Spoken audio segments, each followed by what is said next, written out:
जय हिंद दोस्तों। जैसा कि आप सबको पता होगा, कल बीपीएससी टीआरई 3 के 9 to 10 का एग्जाम समाप्त हो गया है। आज के इस वीडियो में मैं कंप्लीट एनालिसिस करूंगा कि मैथ सब्जेक्ट का कट ऑफ कितना रहने वाला है।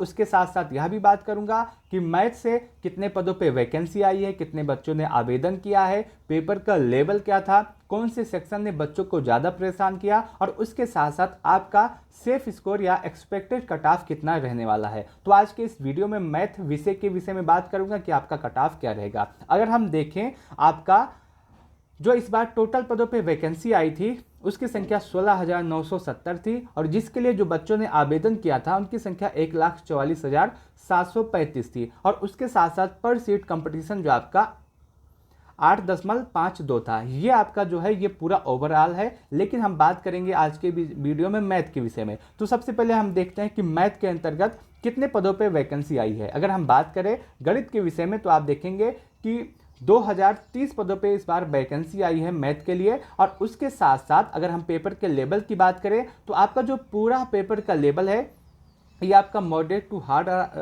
रहा है, ना ही बहुत ज़्यादा इजी है ना ही बहुत ज़्यादा हार्ड है। और उसके साथ साथ अगर हम देखें कि आपके एग्जाम में 150 प्रश्न आते हैं, उसमें से जो आपका 30 प्रश्न होता है ये आपका लैंग्वेज का होता है। तो इसकी वजह से आपके कट ऑफ पे कोई भी प्रभाव नहीं पड़ता है, बस आपको इसमें पास होना चाहिए। और उसके बाद आपका जो 120 प्रश्न बचता है जिससे आपका पूरा कट ऑफ बनता है। और इन 120 प्रश्न को भी आप दो भागों में डिवाइड कर सकते हैं। एक आपका 40 प्रश्न जो आपका जीएस का होता है, और एक आपका 80 प्रश्न जो आपका सब्जेक्ट का होता है, जो कि आपका मैथ है। तो मैथ सब्जेक्ट का आपका पेपर रहा होगा। और ये जो 40 प्रश्न आया था जीएस का, ये हार्ड लेवल का था, बहुत ही अच्छे लेवल का था। वहीं जो आपका सब्जेक्ट का पेपर था 80 प्रश्न का, वो मॉडरेट टू हार्ड था, ना ही बहुत ज़्यादा हार्ड था ना ही बहुत ज़्यादा इजी था। मैं उम्मीद करता हूं कि मैं अपनी बातों को सही से आप सबके सामने रख पा रहा हूँ।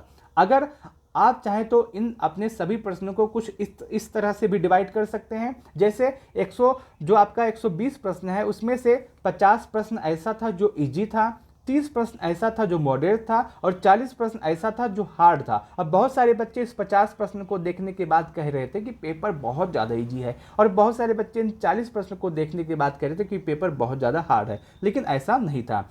आपके एग्जाम में 2030 पदों पे वैकेंसी आई थी साइंस सब्जेक्ट के लिए। और कट ऑफ की बात करें तो देखिए, साइंस का जो मैथ का कट ऑफ होता है हमेशा थोड़ा सा ज़्यादा ही जाता है, क्योंकि मैथ में अच्छे पढ़ने लिखने वाले बच्चे होते हैं, और जिसका सही होता है मैथ वही मैथ लेता है। इसलिए अगर हम देखें तो कट ऑफ भी बहुत ज़्यादा आ जाता है। सबसे पहले हम देखते हैं कि इससे पहले जो आपका टीआरई 2 था उसमें मैथ सब्जेक्ट से कितने पदों पे वैकेंसी आई थी और मैथ सब्जेक्ट का कट ऑफ क्या था। उसके बाद हम बात करेंगे जो आपका एग्जाम है टीआरई 3, उसमें मैथ का कट ऑफ क्या जाने वाला है। तो सबसे पहले देखते हैं कि टीआरई 2 में आपका पूरा कट ऑफ कितना गया था। अगर हम टीआरई 2 की बात करें तो टीआरई 2 में 9 to 10 के लिए मैथ सब्जेक्ट से टोटल 3,115 पदों पे वैकेंसी आई थी। वहीं टीआरई 3 में जो आप एग्जाम देके आए हैं उनमें 2030 पदों पे आपकी वैकेंसी आई है। तो वैकेंसी आपके एग्जाम में 1000 वैकेंसी आप मान के चल सकते हैं कि कम हो गई लगभग। और हम बात करें कि टीआरई 2 में इन 3,115 पदों के लिए आपका कट ऑफ किया गया था। तो कट ऑफ के लिए हमको इस पीडीएफ के नीचे जाना पड़ेगा। ये जो पीडीएफ है ये ऑफिशियल पीडीएफ है, जो आपका ऑफिशियल पीडीएफ बीपीएससी के द्वारा निकाला गया था। अगर हम कट ऑफ की बात करें तो आपको पता होगा कि मैथ का कट ऑफ हमेशा ज़्यादा ही जाता है। और इसमें जो आपका यूआर का कट ऑफ था टीआरई 2 में वो आपका 94 नंबर गया था। यूआर फीमेल का कट ऑफ आपका 83 नंबर गया था। ईडब्ल्यूएस का cut off 90 number, EWS female का कट ऑफ आपका 78 नंबर, एससी का कट ऑफ 64, एससी फीमेल का कट ऑफ 43, एसटी का कट ऑफ 40, और उसके बाद एसटी फीमेल का कट ऑफ आपका 44, ईबीसी का कट ऑफ 89, ईबीसी फीमेल का कट ऑफ 73, बीसी का 94, बीसी फीमेल का आपका 79, और बीसीएल का 74। ये आपका पूरा कट ऑफ है टीआरई 2 का मैथ सब्जेक्ट के लिए। अब हम देखते हैं कि जो आप एग्जाम दे के आए हैं टीआरई 3 में, उसमें 9 to 10 के लिए मैथ सब्जेक्ट का कट ऑफ कितना रहने वाला है। सबसे पहले हम देखते हैं कि मेल कैंडिडेट का कट ऑफ कितना जाएगा। यदि आप यूआर हैं और आपका स्कोर 85 से 90 के आसपास बन रहा है तो आप सेफ हैं। यदि आप EWS हैं और आपका स्कोर 80 से 85 के आसपास बन रहा है तो आप सेफ हैं। यदि आप SC हैं और आपका स्कोर 70 से 75 के आसपास बन रहा है तो आप सेफ हैं। यदि आप EBC हैं और आपका स्कोर 78 से 82 के आसपास है तो आप सेफ हैं। यदि आप BC हैं और आपका स्कोर 82 से 85 के आसपास है तो आप सेफ हैं। वहीं यदि आप ST हैं और आपका स्कोर 60 से 65 के आसपास है तो आप सेफ हैं। अब बात करते हैं फीमेल कैंडिडेट के कट ऑफ की।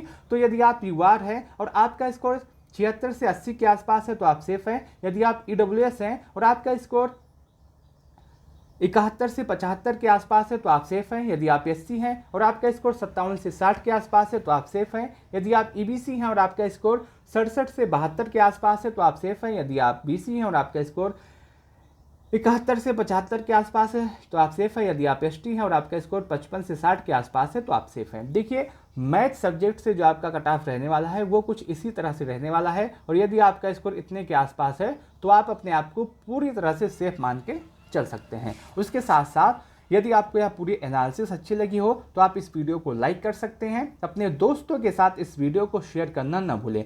कमेंट सेक्शन के माध्यम से जरूर बताइएगा कि आपके अकॉर्डिंग इस बार मैथ का कट ऑफ कितना जाएगा और उसके साथ साथ आपका स्कोर कितना है। मैं आपको बताने का प्रयास करूंगा कि उतने स्कोर के साथ आपका सिलेक्शन होगा या फिर नहीं। इस वीडियो को लास्ट तक देखने के लिए आप सबका बहुत बहुत धन्यवाद।